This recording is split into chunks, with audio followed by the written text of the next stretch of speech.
Hi friends, ഞാനിന്ന് പറയാൻ പോകുന്നത് റീസെന്റായി റിലീസായ ഭരതനാട്യം 2 മോഹിനിയാട്ടം എന്ന മൂവിയുടെ കഥയാണ്.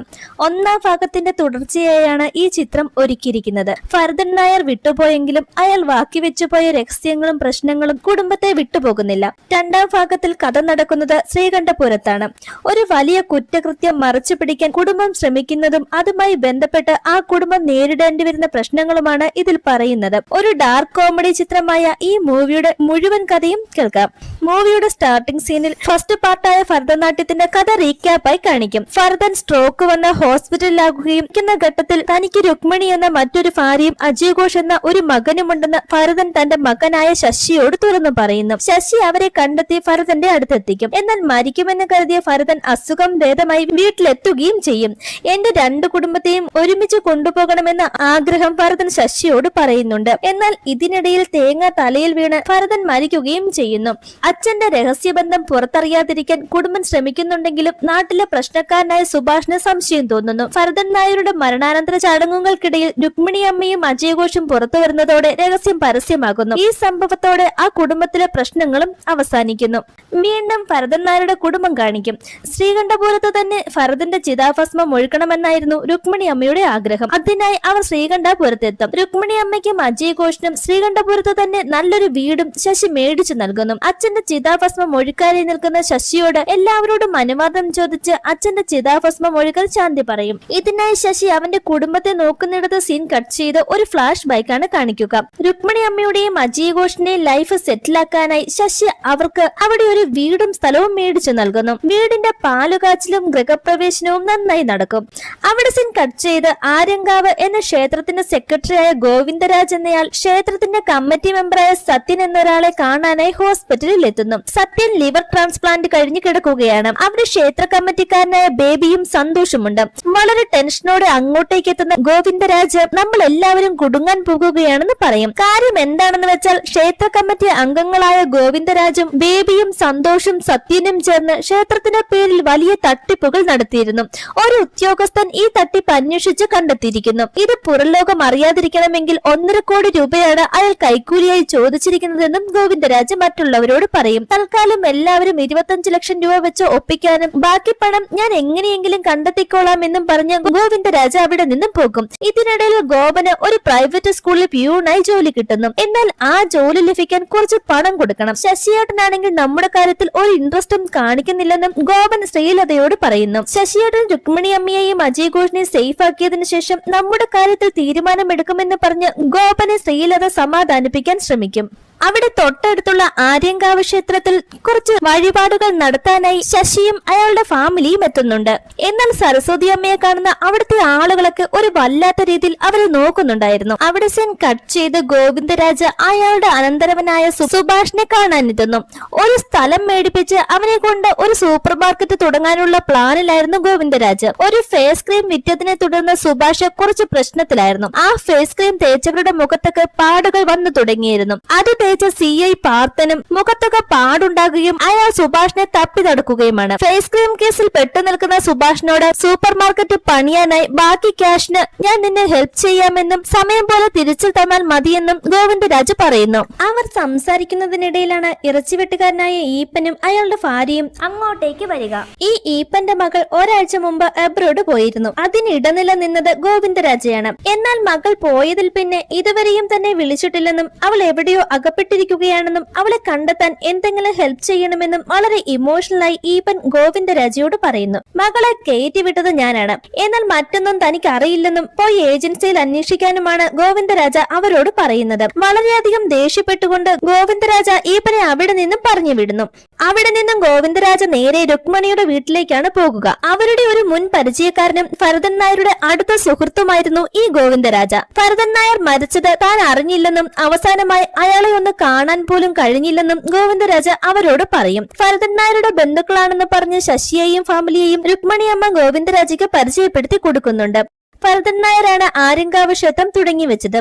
സോ ഞങ്ങൾ കമ്മിറ്റിക്കാരെല്ലാവരും കൂടി ഒരു അനുശോചന യോഗം സംഘടിപ്പിക്കുന്നുണ്ടെന്നും നിങ്ങൾ എല്ലാവരും അതിൽ പങ്കെടുക്കണമെന്നും ഗോവിന്ദരാജ പറയും. ഈ സമയത്താണ് ചായയുമായി സരസ്വതി അവിടേക്ക് വരിക.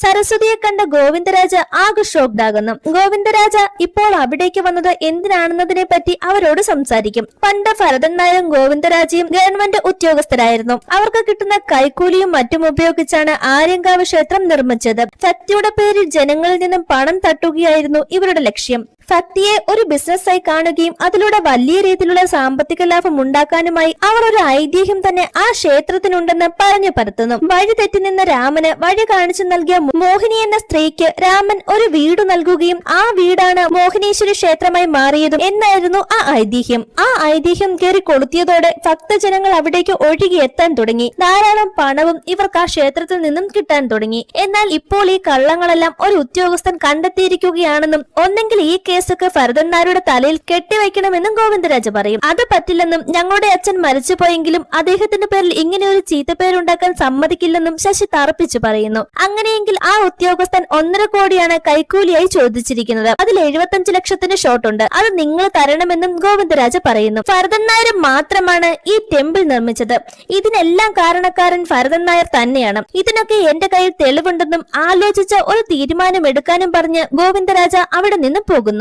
ഭരതൻ നായർ മരിച്ചെങ്കിലും അയാൾ ഉണ്ടാക്കിയ പ്രശ്നങ്ങൾ ഇനിയും തീരുന്നില്ലല്ലോ എന്നോർത്ത് ആ ഫാമിലി ആകെ കൺഫ്യൂസ്ഡ് ആകുന്നു. അജയ് ഘോഷിനൊപ്പം ആര്യങ്കാവ് ക്ഷേത്രത്തിലേക്ക് പോകുന്ന ശശി അവിടെ ഗോവിന്ദരാജയെ കാണുന്നുണ്ട്. താൻ ഇല്ലാത്തപ്പോഴാണ് നിങ്ങൾ ക്യാഷുമായി വരുന്നതെങ്കിൽ ഈ ഭണ്ഡാരത്തിലേക്ക് ഇട്ടാൽ മതിയെന്നും ഞാൻ പിന്നെ എടുത്തോളാം എന്നും ഗോവിന്ദരാജ പറയുന്നു. അവർ സംസാരിച്ചു കൊണ്ടിരിക്കുമ്പോൾ ഈപ്പനും അങ്ങോട്ടേക്ക് വരുന്നു. മകളെ കുറിച്ച് ഒരു വിവരവും കിട്ടാത്തതിനാൽ വലിയ ദേഷ്യത്തിലായിരുന്നു ഈപ്പൻ. മകളെ എബ്രോഡ് അയക്കാനായി ഗോവിന്ദരാജയ്ക്കും അയാൾ ക്യാഷ് കൊടുത്തിട്ടുണ്ട്. എന്റെ മകളെ കുറിച്ച് എന്തെങ്കിലും അറിയാമെങ്കിൽ പറയാൻ ഈപ്പൻ ഗോവിന്ദരാജിനോട് പറയുമ്പോൾ നിന്റെ മകൾക്ക് വല്ല അഫെയറും കാണും, അവന്റെ കൂടെ ഓടിപ്പോയതാകുമെന്നുമാണ് ഈപ്പനോട് ഗോവിന്ദരാജ പറയുന്നത്. ഇത് കേൾക്കുമ്പോൾ വലിയ ദേഷ്യത്തിലാകുന്ന ഈപ്പൻ താൻ പോലീസിൽ പരാതി കൊടുത്തിട്ടുണ്ടെന്ന് ഗോവിന്ദരാജനോട് പറയുന്നു. ഗോവിന്ദരാജ് ഉടനെ ഈപ്പന്റെ ഷോൾഡറിൽ പിടിച്ച് നിനക്കെന്നെ ഒന്നും ചെയ്യാൻ പറ്റില്ലെന്ന് വളരെ ദേഷ്യത്തോടെ പറയുന്നു. ഈ സമയം ശശിയാകട്ടെ ക്ഷേത്രം പരിശോധിക്കുകയാണ്. അപ്പോഴാണ് ക്ഷേത്ര തൂണുകൾ ഓരോന്നും സമർപ്പിച്ചിരിക്കുന്നത് തങ്ങളുടെ കുടുംബാംഗങ്ങളുടെ പേരിലാണെന്ന് ശശി മനസ്സിലാക്കുന്നത്. പോരാത്തതിന് ശശി അവിടെ ഞെട്ടിക്കുന്ന ഒരു കാര്യവും കാണുന്നു. വൈകാതെ അതുമായി ശശി വീട്ടിലെത്തി. ആര്യങ്കാവ് ക്ഷേത്രത്തിലെ മോഹിനീശ്വരി ദേവിയുടെ ഫോട്ടോ കാണുന്ന ആ വീട്ടുകാർ ഒന്നടങ്കം ഞെട്ടുന്നു. ആ ദേവിയെ സൃഷ്ടിച്ചിരിക്കുന്നത് സരസ്വതിയുടെ അതേ രൂപത്തിലാണ്. ഈ സരസ്വതിയെ തന്നെയാണ് മോഹിനീശ്വരി ദേവിയായി അവിടെ പ്രതിഷ്ഠിച്ചിരിക്കുന്നത്. ആര്യങ്കാവ് ക്ഷേത്രത്തിലെ ദേവിക്ക് സരസ്വതിയുടെ മുഖഷേപ്പ് ആയതുകൊണ്ടാണ് അമ്പലത്തിൽ വെച്ച് സരസ്വതിയെ കാണുന്ന ആളുകളെല്ലാം അവരെ വളരെ വിയേർഡായി നോക്കിയത്. ഗോവിന്ദരാജയും വീട്ടിൽ വന്നപ്പോൾ സരസ്വതിയെ കണ്ട് ഞെട്ടിയതും ഇതുകൊണ്ടാണെന്ന് അവർക്ക് വ്യക്തമാകുന്നു. എന്തായാലും ഇതോടെ ഗോവിന്ദരാജ പറഞ്ഞതൊക്കെ സത്യമാണെന്ന കാര്യം കുടുംബാംഗങ്ങൾക്ക് വ്യക്തമാകുന്നു. ഇതിനെപ്പറ്റി മറ്റ് കമ്മിറ്റി അംഗങ്ങളോട് അന്വേഷിക്കാമെന്ന് ശശി പറയുമ്പോൾ വേണ്ടെന്നാണ് രുക്മിണി അമ്മ പറയുക. കാരണം അവരൊക്കെ പ്രശ്നക്കാരാണ്. പണ്ടും ഇതുപോലെ പല പ്രശ്നങ്ങളുടെയും പേരിൽ ഭരതൻ നായരുടെ കയ്യിൽ നിന്നും അവർ പലപ്പോഴായി ക്യാഷ് മേടിച്ചിട്ടുണ്ട്. അങ്ങനെയാണ് സ്വന്തം വീട് വിട്ട് രുക്മിണി അമ്മയും അജയ് ഘോഷും വാടകയ്ക്ക് പോകേണ്ടി വന്നത്. അവിടെ സീൻ കട്ട് ചെയ്ത് ഗോവിന്ദരാജയുടെ വീടാണ് കാണിക്കുക. ഗോവിന്ദരാജ തന്റെ പെറ്റായ സിംബ എന്ന നായക്കുട്ടിയുടെ ഫുഡ് തീർന്നിട്ടും എന്താണ് മേടിക്കാത്തതെന്ന് അയാളുടെ ഭാര്യയോട് ചോദിക്കുന്നു. താൻ മറന്നുപോയെന്നാണ് അവർ പറയുന്നത്. ഈ ദേഷ്യത്തിൽ ഗോവിന്ദരാജ രാവിലെ ബ്രേക്ക്ഫാസ്റ്റ് ഉണ്ടാക്കാനായി വെച്ച മാവെടുത്ത് ദൂരേക്ക് കളയുകയും അടുക്കള അകത്തുനിന്ന് താക്കോലിട്ട് പൂട്ടുകയും ചെയ്യുന്നു. ആ നായക്കുട്ടിയോട് അയാൾ കാണിച്ചിരുന്ന സ്നേഹവും കരുണയും പോലും അയാൾ തന്റെ ഭാര്യയോട് പോലും കാണിച്ചിരുന്നില്ല. ഗോവിന്ദരാജ ഒരു ദുഷ്ട മനസ്സിന് ഉടമയായിരുന്നെന്ന് ഇതിലൂടെ മനസ്സിലാക്കാം. അതിനുശേഷം ഗോവിന്ദരാജ നടക്കാനായി പോകുന്ന വഴി അയാൾ സുഭാഷിനെയും കാണുന്നുണ്ട്. സുഭാഷ് തുടങ്ങാനിരുന്ന ബിസിനസ്സിൽ ഗോവിന്ദരാജയും പാർട്ണറാക്കാമെന്ന് സുഭാഷ് സമ്മതിക്കും. കുറച്ചു കഴിഞ്ഞ് വീട്ടിലേക്ക് വന്നാൽ കെട്ടിടം പണിക്ക് ആവശ്യമായ ക്യാഷ് തരാമെന്നും ഗോവിന്ദരാജ സുഭാഷിനോട് പറയുന്നു. ഞാൻ രുക്മിണി അമ്മയുടെ വീട്ടിൽ നിന്ന് കയറിയിട്ട് വരാമെന്ന് പറഞ്ഞ് ഗോവിന്ദരാജ രുക്മിണി അമ്മയുടെ വീട്ടിലെത്തും. ഈ സമയം ശശി അവിടെ ഉണ്ടായിരുന്നില്ല. ഞാൻ പറഞ്ഞ കാര്യം എന്തായെന്ന് ഗോവിന്ദരാജ അവരോട് ചോദിക്കുമ്പോൾ ശശി ഇവിടെയില്ല, അവൻ വന്നിട്ട് തീരുമാനിക്കാമെന്നാണ് കുടുംബം പറയുക. എന്നാൽ ഗോവിന്ദരാജ കുറച്ച് റൂഡായി സംസാരിക്കുന്നതിനാൽ ഇത്രയും വലിയൊരു തുക തരാൻ ഞങ്ങൾക്ക് ബുദ്ധിമുട്ടാണെന്ന് അവർ പറയും. എങ്കിൽ ഈ വീടും സ്ഥലവും വിറ്റ് ക്യാഷ് തരാനാണ് ഗോവിന്ദരാജ പറയുന്നത്. അങ്ങനെ ഒന്നും രണ്ടും പറഞ്ഞ് അവിടെ ആകെ അടിപിടിയും ഒച്ചപ്പാടുമാകും. ഇതിനിടയിൽ അജയ് ഘോഷിനെയും അരുൺ ഘോഷിനെയും ഒരുമിച്ച് കാണുന്ന ഗോവിന്ദരാജയ്ക്ക് കാര്യം മനസ്സിലാകും. അയാൾ ഓരോന്നും വിളിച്ചു പറയുമ്പോൾ അവരെല്ലാവരും കൂടി ഗോവിന്ദരാജയെ ആക്രമിക്കാനായി തുടങ്ങും. ഈ സമയത്താണ് അടുത്ത വീട്ടിലെ പെൺകുട്ടി ഡ്രസ്സ് ഷേപ്പ് ചെയ്യാനായി അങ്ങോട്ട് വരിക. അവളെ പറഞ്ഞുവിടാൻ രുക്മിണിയമ്മ ശ്രമിക്കുമെങ്കിലും ആ കുട്ടി പോകാത്തതിനാൽ രുക്മിണിയമ്മ അവളെ പുറത്തിരുത്തി ഡ്രസ്സ് ഷേപ്പ് ചെയ്യാനായി പോകും. ആ പെൺകുട്ടി ശബ്ദം കേൾക്കാതിരിക്കാൻ എല്ലാവരും കൂടി ചേർന്ന് ഗോവിന്ദരാജയുടെ വാ പൊത്തിപ്പിടിക്കുന്നു. ഒരു തരത്തിൽ തുണി ഷേപ്പടിച്ച് രുക്മിണിയമ്മ അവൾക്ക് നൽകി അവളെ പറഞ്ഞുവിടും. എന്നാൽ ഇതിനിടയിൽ ഗോവിന്ദരാജ കുതിരി ഓടാനായി ശ്രമിക്കുമ്പോൾ സരസ്വതിയമ്മ ഗോവിന്ദരാജയുടെ തല പിടിച്ചു തിരിക്കുകയും സ്പോട്ടിൽ കഴുത്തൊടിഞ്ഞ് ഗോവിന്ദരാജ മരിക്കുകയും ചെയ്യുന്നു. ശശി വരുമ്പോൾ കുടുംബാംഗങ്ങൾ നടന്ന കാര്യങ്ങളൊക്കെ പറയുന്നു. ഇത് കേട്ട് ശശി ആകെ ഷോക്ക്ഡാകും. കാരണം ഒരു കൊലപാതകമാണ് നടന്നിരിക്കുന്നത്. എന്ത് ചെയ്യണമെന്നോർത്ത് ശശി ആകെ ടെൻഷനിലാകും. സുഭാഷ് ആകട്ടെ ക്യാഷ് മേടിക്കാനായി ഗോവിന്ദരാജയുടെ വീട്ടിലെത്തി അമ്മായിയുമായി സംസാരിക്കും. ഗോവിന്ദരാജ നീ ഉദ്ദേശിക്കുന്ന പോലുള്ള ഒരാളല്ലെന്നും അയാളുമായി ഒരു ബിസിനസ്സും തുടങ്ങുന്നത് നല്ലതല്ലെന്നുമാണ് സുഭാഷിന്റെ അമ്മായി, അതായത് ഗോവിന്ദരാജയുടെ ഭാര്യ സുഭാഷിനോട് പറയുന്നത്. മാമൻ പലരെയും പറ്റിച്ചിട്ടുണ്ടാകും, എന്നാൽ ഒരിക്കലും തന്നെ പറ്റിക്കില്ലെന്നാണ് സുഭാഷ് പറയുക. ഗോവിന്ദൻ മനസ്സിൽ കാണുമ്പോൾ താനത് മാനത്ത് കാണുമെന്നും സുഭാഷ് വീമ്പ് പറയുന്നു. അയാളെ ശരിക്കും അറിയാവുന്നത് തനിക്കാണ്. ഒരു പട്ടിയുടെ വില പോലും ഇല്ലാതെയാണ് ഞാൻ ഇവിടെ ജീവിക്കുന്നത്. അയാൾ ഒരു ദുഷ്ടനാണെന്നും അമ്മായി പറയും. എന്നാൽ സുഭാഷ് അതൊന്നും ചെവിക്കൊള്ളില്ല. അവിടെ സീൻ കട്ട് ചെയ്ത് ശശിയെ കാണിക്കുമ്പോൾ ശശി അയാൾക്കറിയാവുന്ന ഒരു വക്കീലിനെ വിളിക്കുന്നുണ്ട്. ദൃശ്യം 3യുടെ സ്ക്രിപ്റ്റ് എഴുതാനാണെന്ന മട്ടിൽ നടന്ന കാര്യങ്ങൾ ഒരു കഥ പോലെ പറഞ്ഞ് ഇതിൽ സ്വയം രക്ഷയുടെ പേരിൽ കേസിൽ നിന്നും രക്ഷപ്പെടാൻ കഴിയില്ലേ എന്നും ചോദിക്കും. പ്രശ്നക്കാരായ കുടുംബം ഗോവിന്ദനെ തങ്ങളുടെ എന്തോ രഹസ്യം പുറത്തറിയാതിരിക്കാൻ വേണ്ടി കൊന്നതുപോലെയാണ് തോന്നുന്നത്. ഒരു കുടുംബം ചേർന്ന് ഒരാളെ കൊന്നിട്ട് എങ്ങനെയാണ് സ്വയം രക്ഷയുടെ പേര് രക്ഷപ്പെടാൻ കഴിയുകയെന്നും വക്കീൽ തിരിച്ചു ചോദിക്കുന്നു. ഇതാകെ പ്രശ്നമാകുമെന്ന് ശശിക്ക് മനസ്സിലാകും. മറുവശത്ത് തന്റെ മാമനെ കാണാതെ സുഭാഷ് അന്വേഷണവും തുടങ്ങിയിരുന്നു. ഒടുവിൽ വീട്ടിലിരിക്കുന്ന മൃതദേഹം എങ്ങനെയെങ്കിലും പുറത്തു കൊണ്ടുപോയി കളയാൻ അവർ തീരുമാനിക്കും. അവിടെ കുറച്ച് വാഴക്കുലകളുണ്ട്. ആ കൂട്ടത്തിൽ മൃതദേഹം ഒരു ചാക്കിലാക്കി പുറത്തു കൊണ്ടുപോയി കളയാമെന്നായിരുന്നു അവരുടെ പ്ലാൻ. അതിനായി ഒരു പെട്ടി ഓട്ടോറിക്ഷ വിളിക്കാനായി അവർ സ്റ്റാൻഡിലെത്തുന്നു. എന്നാൽ ഡ്രൈവേഴ്സ് എല്ലാം അന്ന് സമരത്തിലായിരുന്നു. കാരണം ഒരാൾ സാധനങ്ങൾ കയറ്റാനായി ഒരു ഓട്ടോറിക്ഷ വിളിക്കുകയും ഡ്രൈവർ അറിയാതെ അതിൽ കഞ്ചാവ് കയറ്റുകയും ചെയ്തു. ഇത് പോലീസ് പിടികൂടി. ആ ഓട്ടോക്കാരൻ ജയിലിലുമായി. അതിന്റെ പേരിൽ അവിടെ സ്ട്രൈക്ക് നടക്കുകയാണ്. ഒടുവിൽ ഒരുപാട് ശ്രമിച്ചപ്പോൾ വണ്ടി പിടിക്കാനായി പോയ ഗോവന് ഒരു ഓട്ടോറിക്ഷ കിട്ടുന്നു. പക്ഷെ ഓട്ടോയുമായി വീട്ടിലെത്തുമ്പോൾ ചരക്ക് എന്താണെന്ന് തുറന്നു നോക്കിയതിനു ശേഷമേ വണ്ടിയിൽ കയറ്റൂ എന്ന് ഡ്രൈവർ പറയും. അതോടെ പുറത്തിറക്കി വെച്ചിരുന്ന മൃതദേഹം അടങ്ങിയ ചാക്ക് വീടിനകത്തേക്ക് തന്നെ തിരിച്ചു കൊണ്ടുപോയി വെക്കുന്നു. ശശിയുടെ ഫാമിലിയുടെ മേൽ സുഭാഷിന് ഒരു സംശയമുണ്ടായിരുന്നു. അവരുടെ പെരുമാറ്റമൊക്കെ വളരെ വിയേർഡായി അവന് തോന്നി. അത് തന്നെയല്ല, ഗോവിന്ദരാജ് അവസാനമായി പോയതും ശശിയുടെ വീട്ടിലേക്കാണ്. പിന്നീട് ആരും ഗോവിന്ദരാജയെ കണ്ടിട്ടുമില്ല. പിന്നീട് പലതരത്തിലും അവർ ആ മൃതദേഹം കൊണ്ടുപോയി കളയാനൊക്കെ ശ്രമിക്കുമെങ്കിലും അവിടെയെല്ലാം സുഭാഷ് എത്തുന്നതുകൊണ്ട് അവരുടെ പ്ലാൻ എല്ലാം പൊളിയുന്നു. അതോടെ മൃതദേഹം എവിടെയും കളയാൻ പറ്റാത്ത അവസ്ഥയായി. സുഭാഷ് അതോടെ അവരെ ചുറ്റിപ്പറ്റി തന്നെ നടക്കാൻ തുടങ്ങുന്നു. ശശിയുടെ കുടുംബം ആകെ പ്രശ്നത്തിലുമാകുന്നു. രാത്രിയിൽ അവർ ഇതിനെപ്പറ്റി സംസാരിക്കുമ്പോഴാണ് ആരോ വാതിലിൽ മുട്ടുന്നത് അവർ കേൾക്കുക. ഒരു പേടിയോടെ അവർ ഇറങ്ങി ചെന്ന് നോക്കുമ്പോൾ വന്നിരിക്കുന്നത് സുഭാഷാണ്. മാമൻ ഇങ്ങോട്ടേക്ക് വന്നിരുന്നോ എന്ന് സുഭാഷ് അവരോട് ചോദിക്കുമ്പോൾ ഇല്ലെന്നാണ് ശശി പറയുന്നത്. മാമൻ അവസാനമായി ഇങ്ങോട്ടേക്കാണ് വന്നതെന്നും മാമൻ മിസ്സിംഗ് ആണെന്നും അവൻ പറയുന്നു. നമുക്ക് അന്വേഷിക്കാമെന്നൊക്കെ പറഞ്ഞ് ശശി അവനെ പറഞ്ഞുവിടാൻ ശ്രമിക്കുമെങ്കിലും സുഭാഷും അവരെ സംശയിച്ചുകൊണ്ടാണ് അവിടെ നിന്നും പോകുന്നത്. ഈ സമയം രുക്മിണിയമ്മയുടെ ഫോണിലേക്ക് കൊല്ലപ്പെട്ട ഗോവിന്ദന്റെ ഫോണിൽ നിന്നും ഒരു കോൾ വരുന്നു. ഇത് കണ്ട് അവർ വളരെ ടെൻസ്ഡ് ആകും. ആ ഫോൺ വിളിച്ചത് സുഭാഷ് ആയിരുന്നു. അവന്റെ കയ്യിലായിരുന്നു ഗോവിന്ദന്റെ ഫോൺ ഉണ്ടായിരുന്നത്. സുഭാഷ് ശശിയുടെയും കുടുംബത്തിന്റെയും പിന്നാലെ തന്നെ ഉണ്ടായിരുന്നു. ഗോവിന്ദൻ അമ്പല കമ്മിറ്റിയുമായി ബന്ധപ്പെട്ട് പുറത്തെവിടെയോ പോയിരിക്കുകയാണെന്നായിരുന്നു മറ്റു കമ്മിറ്റി മെമ്പേഴ്സ് കരുതിയിരുന്നത്. ഗോവിന്ദരാജയുടെ മിസ്സിംഗുമായി ബന്ധപ്പെട്ട് ശശിയുടെ കുടുംബത്തെ തനിക്ക് സംശയമുണ്ടെന്നും മാമൻ ലാസ്റ്റായി ആ വീട്ടിലേക്കാണ് പോയതെന്നും സുഭാഷ് സന്തോഷിനോടും ബേബിയോടും പറയുന്നുണ്ട്. ഇനി ഈ പ്രശ്നത്തിൽ നിന്ന് രക്ഷപ്പെടണമെങ്കിൽ കുരുട്ടുബുദ്ധിയുള്ള ഒരാളുടെ സഹായം വേണമെന്നും അതിനായി നമുക്ക് നാട്ടിലുള്ള സുഭാഷിനെ വിളിക്കാമെന്നും ശശിയുടെ ഫാമിലി തീരുമാനിക്കും. രണ്ടുപേരുടെയും പേര് സുഭാഷ് എന്നായതിനാൽ നാട്ടിലുള്ള സുഭാഷിനെ ശശിയുടെ ഫ്രണ്ടായ സുഭാഷ് എന്ന് വിളിക്കാം. അങ്ങനെ ശശിയുടെ ഫ്രണ്ടായ സുഭാഷ് ശ്രീകണ്ഠപുരത്തെത്തുന്നു. ആ ക്ഷേത്രവും തട്ടിപ്പും അതുമായി ബന്ധപ്പെട്ട കാര്യങ്ങളും ശശി ഫ്രണ്ടായ സുഭാഷിനോട് പറയുന്നു. അവിടെ നിന്നും വീട്ടിലെത്തിയ ഉടനെ കുടുംബം ഒന്നടങ്കം ചേർന്ന് ഒരു കൊലപാതകം ചെയ്ത കാര്യം അവർ ഫ്രണ്ടായ സുഭാഷിനോട് പറയുന്നു. ഇത് കേട്ട് വളരെ ഷോക്ക്ഡായി എനിക്ക് ഉടനെ തിരിച്ചു പോകണമെന്ന് സുഭാഷ് പറയും. പക്ഷെ സഹായിക്കണമെന്ന് ശശിയും കുടുംബം പറഞ്ഞതോടെ മനസ്സില്ലാ മനസ്സോടെയാണെങ്കിലും സുഭാഷ് അവരെ സഹായിക്കാൻ തീരുമാനിക്കും. പ്രതിഫലമായി ഫ്രണ്ടായ സുഭാഷ് ചോദിച്ചതാകട്ടെ ശശിയുടെ കമ്മിറ്റി സെക്രട്ടറി സ്ഥാനമായിരുന്നു. അപ്പോഴാണ് അങ്ങോട്ടേക്ക് കമ്മിറ്റി അംഗങ്ങളായ ബേബിയും സന്തോഷും സുഭാഷും കൂടി കയറി വരുന്നത്. ഭരതൻ നായരുടെ പേരിൽ അനുശോചന യോഗം സംഘടിപ്പിക്കാൻ അവർ തീരുമാനിച്ചിരുന്നല്ലോ. അതിന്റെ കാര്യം പറയാനായിരുന്നു അവരെത്തിയത്. മൃതദേഹത്തിന്റെ ചെറിയ സ്മെല്ലും വരുന്നുണ്ട്. സരസ്വതി അവിടെ സുഗന്ധദ്രവ്യങ്ങൾ കത്തിച്ചു വെക്കുന്നു. വീടും പരിസരവും കാണാനെന്ന രീതിയിൽ സുഭാഷ് വീടിനകത്തെ എല്ലാ റൂമുകളിലും കയറി ഇറങ്ങി നോക്കുന്നുണ്ട്. എത്ര ശ്രമിച്ചിട്ടും ഒരു തെളിവും കണ്ടെത്താൻ അവന് കഴിഞ്ഞില്ല. കാരണം ഗോപനും ശ്രീലതയും ചേർന്ന് ഗോവിന്ദരാജയെ കയറ്റി വെച്ചിരുന്ന ചാക്ക് കിണറിലേക്ക് കെട്ടിയിറക്കിയിരുന്നു. അവിടെ നിന്നും തിരിച്ചു പോകുന്ന വഴി തനിക്ക് ആ കുടുംബത്തിന്റെ മേലുള്ള സംശയം സുഭാഷ് ബേബിയോടും സന്തോഷിനോടും പറയും. മാമൻ അവസാനമായി ഇങ്ങോട്ടാണ് വന്നത്. അതിനുശേഷം മാമനെ ആരും കണ്ടിട്ടുമില്ല. ഈ വിവരം പോലീസിൽ അറിയിക്കാമെന്നും സുഭാഷ് പറയുമ്പോൾ ഓൾറെഡി ഫേസ് ക്രീമിന്റെ കേസിൽ പോലീസ് നിന്നെ അന്വേഷിക്കുകയാണ്. കേസുമായി നീ ഇനി അങ്ങോട്ട് ചെന്നാൽ അവർ നിന്നെ ശരിയാക്കുമെന്നും സോ കേസൊന്നും വേണ്ടെന്നുമാണ് അവർ സുഭാഷിനോട് പറയുന്നത്.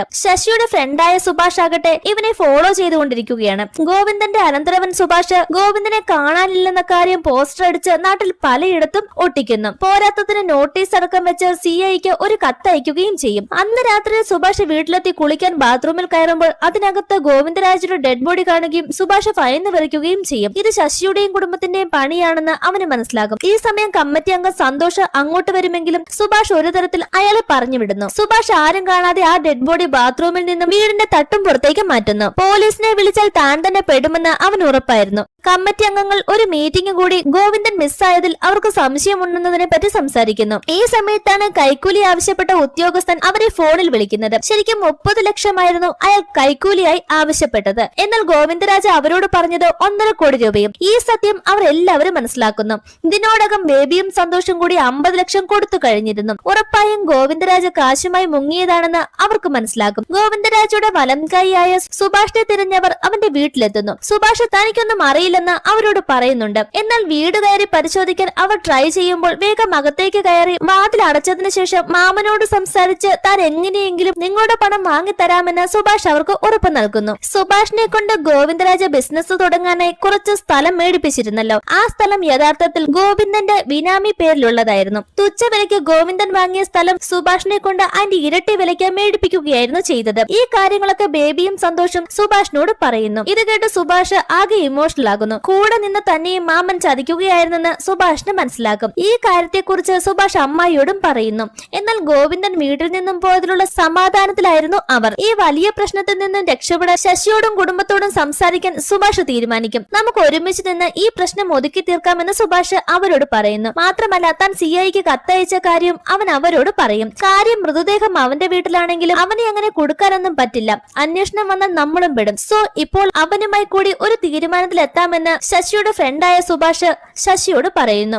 നാട്ടിൽ മൊത്തം പോസ്റ്റർ ഒട്ടിച്ച കാര്യങ്ങൾ പാട്ടാക്കിയ സ്ഥിതിക്ക് മൃതദേഹം അങ്ങനെ പുറത്തു കൊണ്ടുപോയി ഡിസ്പോസ് ചെയ്യാനും കഴിയില്ല. അതോടെ വെട്ടിനുറുക്കി പല കവറുകളിലാക്കി പല സ്ഥലങ്ങളിൽ ഡിസ്പോസ് ചെയ്യാൻ അവർ തീരുമാനിക്കും. എന്നാൽ ഒരു ശരീരം വെട്ടിനുറുക്കണമെങ്കിൽ അതിന് പറ്റിയ ഒരാൾ വേണം. അതിനായി അവർ എത്തുന്നത് ഇറച്ചി വെട്ടുകാരനായ ഈപ്പന്റെ അടുത്താണ്. ഇറച്ചി വെട്ടാനുണ്ടെന്ന് പറഞ്ഞ ഈപ്പനുമായി അവർ വീട്ടിലെത്തും. അവിടെ എത്തുമ്പോഴാണ് വെട്ടാനുള്ളത് ഗോവിന്ദരാജയുടെ ബോഡിയാണെന്ന് ഈപ്പന് മനസ്സിലാക്കുക. ഈപ്പൻ പേടിച്ച് പിന്മാറാൻ നോക്കുമെങ്കിലും അയാളെ പിടിച്ചു നിർത്താൻ ശശിയും സുഭാഷും പരമാവധി ശ്രമിക്കുന്നു. ഈ സമയത്ത് അയാൾ തന്നോടും തന്റെ മകളോടും ചെയ്ത ക്രൂരത ഈപ്പന് ഓർമ്മ വരും. സോ ഗോവിന്ദരാജയുടെ ഡെഡ് ബോഡി വെട്ടിനുറുക്കാൻ അയാൾ തീരുമാനിക്കും. സുഭാഷിന്റെ ലെറ്റർ കിട്ടിയ സിഐ പാർത്ഥൻ ഗോവിന്ദരാജിനെ കുറിച്ചുള്ള അന്വേഷണം തുടങ്ങിയിരുന്നു. സുഭാഷിന്റെ തട്ടിൻപുറത്ത് ഗോവിന്ദരാജയുടെ മൃതദേഹം ഈപ്പൻ വെട്ടിനുറുക്കിക്കൊണ്ടിരിക്കുകയാണ്. അന്വേഷണത്തിന്റെ ഭാഗമായി ഗോവിന്ദരാജയുടെ വീട്ടിലും പോലീസ് എത്തും. എന്നാൽ അയാൾ നാടുവിട്ടു പോയതാകുമെന്നും എനിക്ക് പരാതിയൊന്നും ഇല്ലെന്നുമാണ് ഗോവിന്ദരാജയുടെ വൈഫ് പറയുന്നത്. ഗോവിന്ദന്റെ വളർത്തുനായ സിംബിയെയും പാർത്ഥൻ അവിടെ കാണുന്നുണ്ട്. ശശിയുടെ വീട്ടുകാരാകട്ടെ വെട്ടിനുറുക്കിയ ഗോവിന്ദന്റെ ശരീരം പാക്കറ്റുകളിലാക്കി ഓരോ സ്ഥലത്ത് കൊണ്ടുപോയി കളയാൻ തുടങ്ങിയിരുന്നു. പാർത്ഥൻ അന്വേഷിച്ച് അമ്പല കമ്മിറ്റി ഓഫീസിലെത്തുമ്പോൾ അവിടെ ഉണ്ടായിരുന്ന ബേബിയും സന്തോഷും തങ്ങളുടെ പണമടക്കം അടിച്ചുകൊണ്ടാണ് ഗോവിന്ദൻ പോയതെന്ന് പറയുന്നു. തങ്ങൾക്കിതിൽ സംശയം സുഭാഷിനെയാണെന്നും അവർ പറയും. ഓൾറെഡി പാർത്ഥൻ സുഭാഷിനെ തിരഞ്ഞു നടക്കുകയാണ്. സോ സുഭാഷിനെതിരെ അന്വേഷിക്കാൻ പാർത്ഥൻ തീരുമാനിക്കുന്നു. ഗോവിന്ദരാജയുടെ ശരീരഭാഗങ്ങൾ വെച്ച ഒരു പാക്കറ്റ് സുഭാഷിന്റെയും അജയ് ഘോഷിന്റെയും കയ്യിൽ നിന്ന് മിസ്സാകും. ഈ കാര്യം അവർ അരുൺ ഘോഷിനെയും വിളിച്ചു പറയുന്നു. അത് നോക്കിയെടുത്ത് മാറ്റിവെക്കാനും തങ്ങൾ കൊണ്ടുപോയി കളഞ്ഞോളാമെന്നും സുഭാഷ് പറയുന്നു. എല്ലാം ഓക്കെയാണെന്ന് കരുതി ശശി സമാധാനത്തിൽ നിൽക്കുമ്പോഴാണ് അജയ് ഘോഷിന്റെ മെസ്സേജ് വരിക. വഴിയിൽ സുഭാഷിനെയും അജയ് ഘോഷിനെയും പോലീസ് പിടിക്കുകയും സുഭാഷിന്റെ വീട് സെർച്ച് ചെയ്യാനായി അവരുമായി സുഭാഷിന്റെ വീട്ടിലേക്ക് പോലീസ് വരികയും ചെയ്യും. സുഭാഷിന്റെ തട്ടിന് പുറത്തായിരുന്നു ഗോവിന്ദന്റെ ഡെഡ് ബോഡി അവർ വെട്ടിമുറിച്ച് പല കവറുകളിലാക്കിയത്. സോ സുഭാഷ് ഉടനെ പോലീസ് അങ്ങോട്ട് വരുന്നുണ്ടെന്ന് ശശിക്ക് മെസ്സേജ് അയക്കും. അതോടെ അവിടെ മുഴുവൻ ക്ലീൻ ചെയ്യാൻ വേണ്ടി ശശി വീട്ടുകാർക്ക് നിർദ്ദേശം കൊടുക്കുന്നു. അവിടെയുള്ള എല്ലാവരും ചേർന്നുകൊണ്ട് ക്ലീനിങ് ആരംഭിച്ചു. ബാക്കിയുള്ളവർക്ക് കിട്ടിയിരുന്ന ഗോവിന്ദരാജയുടെ ഡെഡ് ബോഡി അവർ കൃത്യമായി തന്നെ ഡിസ്പോസ് ചെയ്തിരുന്നു. അജയ് ഘോഷിന് കിട്ടിയ ഭാഗം മാത്രം മിസ്സിംഗ് ആണ്. അത് പോലീസ് കണ്ടെടുത്താൽ ആകെ പ്രശ്നമാകും. എല്ലാവരും വലിയ ടെൻഷനിലായിരുന്നു. സിഐ പാർത്ഥനും സംഘവും സുഭാഷിന്റെ വീട്ടിലേക്ക് എത്തും. അതിനു മുൻപാകെ എല്ലാം ക്ലീൻ ചെയ്ത് വൃത്തിയാക്കി ഓടിപ്പിടിച്ച് ശശിയും വീട്ടുകാരും അവരുടെ വീട്ടിലേക്ക് തന്നെ എത്തിച്ചേർന്നിരുന്നു. പക്ഷെ സുഭാഷിന്റെ വീടിന്റെ താക്കോല് ശശിയുടെ കയ്യിലായിരുന്നു. ഈ സമയം എവിടെ നിന്നോ വന്ന ഗോവിന്ദന്റെ സിംബ എന്ന വളർത്തുനായ ശശിയുടെ വീട്ടിലേക്ക് കയറിപ്പോകുന്നത് പാർത്തൻ കാണുകയും സംശയം തോന്നിയ പാർത്തൻ അങ്ങോട്ടേക്ക് ചെല്ലുകയും ചെയ്യും. പാർത്തൻ അവളോട് ഓരോ കാര്യങ്ങൾ ചോദിച്ചുകൊണ്ടിരിക്കുന്നതിനിടയിൽ ഈപ്പന് ഒരു കോൾ വരുന്നു. വിളിച്ചതാകട്ടെ മിസ്സിംഗ് ആണെന്ന് ഈപ്പൻ ചിന്തിച്ചിരുന്ന ഈപ്പന്റെ മോളും. ഈപ്പന്റെ മോള് വിദേശത്തെത്തിയപ്പോൾ എയർപോർട്ടിൽ വെച്ച് അവളുടെ ബാഗും ഒരു പഞ്ചാബിയുടെ ബാഗുമായി മാറിപ്പോയിരുന്നു. ഫോൺ ആണെങ്കിൽ ബാഗിനകത്തും. ഒരു തരത്തിലും വീട്ടിലേക്ക് വിളിക്കാൻ പറ്റാത്ത അവസ്ഥയായിപ്പോയി. അതാ വിളിക്കാതിരുന്നത്, ചീത്ത പറയരുത് എന്നൊക്കെ മോൾ ഈപ്പനോട് പറയുന്നു. കൂട്ടത്തിൽ തന്നെ ഇവിടെ വരാൻ സഹായിച്ച ഗോവിന്ദൻ മാമനോട് നന്ദി പറഞ്ഞേക്കാനും അവൾ പറയും. ഈപ്പൻ എന്ത് പറയണമെന്നറിയില്ല. കാരണം ഗോവിന്ദനെ വെട്ടി പീസാക്കിയ ശേഷമാണ് അയാൾ നിൽക്കുന്നത്. നിങ്ങൾ എന്താണ് ഇവിടെയെന്ന് പാർത്തൻ ഈപ്പനോട് ചോദിക്കുമ്പോൾ ഞാൻ കുറച്ച് ഇറച്ചി കൊടുക്കാൻ വന്നതാണെന്നും ഹോം ഡെലിവറി ആണെന്നും പറഞ്ഞ് ഈപ്പൻ അവിടെ നിന്നും പോകുന്നു. സുഭാഷിന്റെ വീട് തുറക്കാൻ കഴിയാത്തതിനാൽ ഗണ്ണുകൊണ്ട് ലോക്കൽ ഷൂട്ട് ചെയ്ത് ഡോർ പാർത്തൻ ഓപ്പൺ ചെയ്യും. പോലീസുകാർ സുഭാഷിന്റെ വീട് സെർച്ച് ചെയ്തുകൊണ്ടിരിക്കുമ്പോൾ ശശിയുടെ കുടുംബത്തിലും സംശയം തോന്നിയിരുന്ന CI പാർത്തൻ അവരുടെ വീട്ടിൽ കയറി തിരച്ചിൽ നടത്താൻ തുടങ്ങുന്നു. ആ വീടിനകത്താണ് ഗോവിന്ദരാജയുടെ ശരീരഭാഗങ്ങൾ അടങ്ങിയ ആ ബാഗ് ഉള്ളത്. ആ ബാഗ് പാർത്തൻ കണ്ടാൽ പിടിവീഴുമെന്ന് ഉറപ്പായിരുന്ന വീട്ടുകാർ ഒന്നടങ്കം ടെൻഷനിലായിരുന്നു. വീടിന്റെ ഓരോ മൂലയിലും പാർത്തൻ സെർച്ച് ചെയ്യുന്നു. ശരീരത്തിന്റെ ബാക്കി ഭാഗം എവിടെയെന്ന് അവർ അന്വേഷിക്കുന്നുണ്ടായിരുന്നു. എന്നാൽ ലാസ്റ്റായി അരുൺ ഘോഷ് അത് കണ്ടെത്തുകയും അത് കുക്കറിലാക്കി ഗ്യാസിൽ വെക്കുകയും ചെയ്യും. ഗോവിന്ദന്റെ ശരീരഭാഗങ്ങൾ കുക്കറിലിരുന്ന് വെന്ത് ബിസിൽ അടിച്ചുകൊണ്ടിരിക്കുകയാണ്. ഗോവിന്ദരാജാണ് ക്ഷേത്ര തട്ടിപ്പ് നടത്തിയതെന്നും ഇതറിഞ്ഞ ഞങ്ങൾ ഈ കാര്യം പുറത്തു പറഞ്ഞാൽ അച്ഛന് 2 ഫാമിലി ഉണ്ടെന്നും എല്ലാവരോടും പറഞ്ഞു പരത്തുമെന്ന് പറഞ്ഞ് ഗോവിന്ദരാജ തങ്ങളെ ഭീഷണിപ്പെടുത്തിയിരുന്നെന്നും ശശി പാർത്തനോട് പറയുന്നു. ബേബിയുടെയും സന്തോഷിനെയും ക്യാഷും കൊണ്ടുപോയത് ഗോവിന്ദനാണെന്ന് അവരും പാർത്തനോട് പറഞ്ഞിരുന്നല്ലോ. സോ ഗോവിന്ദൻ ഒരു പറ്റിപ്പുകാരനാണെന്നും അയാൾ പണവുമായി മുങ്ങിയതാണെന്നും പാർത്തന് മനസ്സിലാകും. പാർത്തൻ ഈ കാര്യങ്ങൾ മറ്റ് കമ്മിറ്റി അംഗങ്ങളോട് ചോദിക്കുമ്പോൾ എല്ലാം ഗോവിന്ദനെ തലയിലാക്കി രക്ഷപ്പെടാനായി അവരും അത് സമ്മതിക്കുന്നു. അതോടെ CI പാർത്തൻ അമ്പലത്തട്ടിപ്പിന്റെ കേസിന് പിന്നാലെയാകും. കൈക്കൂലി ആവശ്യപ്പെട്ട ഉദ്യോഗസ്ഥനെയും കണ്ടെത്താൻ പാർത്തൻ തീരുമാനിക്കും. ഗോവിന്ദന്റെ കേസിൽ പാർത്തൻ കണ്ടെത്തിയതോ ഗോവിന്ദരാജ അവരുടെ പണവും ഭാര്യയുടെ സ്വർണവുമായി ഈ നാട് തന്നെ വിട്ടുപോയെന്നായിരുന്നു. അങ്ങനെ ഒരു തരത്തിൽ ആ പ്രശ്നങ്ങളൊക്കെ ഒതുങ്ങുന്നു. പക്ഷെ വീട്ടിലെ പ്രശ്നങ്ങൾ അവസാനിച്ചിട്ടില്ല. 2 ദിവസത്തിനുള്ളിൽ പിയൂൺ ജോലിക്ക് വേണ്ടി ഗോവന് ക്യാഷ് കൊടുത്തില്ലെങ്കിൽ ആ ജോലി കൈവിട്ടു പോകും. ഗോവനിൽ നിന്ന് ശശിയും ഈ വിവരം അറിയുന്നു. ഗോവന്റെ അവസ്ഥയിൽ എന്തെങ്കിലും ചെയ്യണമെന്ന് ശശിക്കുണ്ടായിരുന്നു. അടുത്ത ദിവസം ഭരതൻ നായരുടെ ചിതാഭസ്മം നിമജ്ജനം ചെയ്യുന്ന ചടങ്ങ് പൂർത്തിയാക്കും. ശശി ചിതാഭസ്മം പുഴയിലൊഴുക്കി അവിടെ നിന്ന് തിരികെ പോകാൻ നിൽക്കുമ്പോൾ ഒരു കവർ നിറയെ പണം ശശി ഗോവന് നൽകുന്നു. ഇത് കണ്ട് എല്ലാവരും ഷോക്ക്ഡായി നിൽക്കുമ്പോൾ ഒരു ഫ്ലാഷ് ബാക്ക് കാണിക്കും. കുക്കറിൽ അരുൺ വെച്ചിരുന്ന ഗോവിന്ദരാജയുടെ മൃതദേഹ ഭാഗങ്ങൾ അന്ന് രാത്രി ശശി കത്തിച്ചിരുന്നു. ആ ചാരം കൂടി ചേർത്താണ് ഭരതൻ നായരുടെ ചിതാഭസ്മം ഇപ്പോൾ പുഴയിൽ ഒഴുക്കിയിരിക്കുന്നത്. ബേബിയുടെയും സന്തോഷിന്റെയും കയ്യിൽ നിന്നും ഗോവിന്ദൻ മേടിച്ച 50 ലക്ഷം രൂപ അയാൾ ആര്യങ്കാവ് ക്ഷേത്രത്തിലെ കാണിക്ക വഞ്ചിയിലായിരുന്നു സൂക്ഷിച്ചിരുന്നത്. തനിക്ക് കിട്ടുന്ന കാശൊക്കെ ആ ഭണ്ഡാരത്തിനകത്താണ് സൂക്ഷിക്കുന്നതെന്ന് പണ്ട് ഗോവിന്ദൻ ശശിയോട് പറഞ്ഞിരുന്നു. അന്ന് രാത്രിയിൽ തന്നെ ശശിയും സുഭാഷും കൂടി ഭണ്ഡാരത്തിൽ നിന്നും ക്യാഷ് എടുക്കുകയും പാതി വെച്ച് അവർ വീതിച്ചെടുക്കുകയും ചെയ്യുന്നു. ഈ ക്യാഷാണ് ശശി ഗോപന് നൽകിയത്. അങ്ങനെ പ്രശ്നങ്ങളൊക്കെ അവസാനിച്ച് അവർ സന്തോഷത്തോടെ തിരിച്ചു പോകുന്നിടത്താണ് ഈ മൂവിയും അവസാനിക്കുക.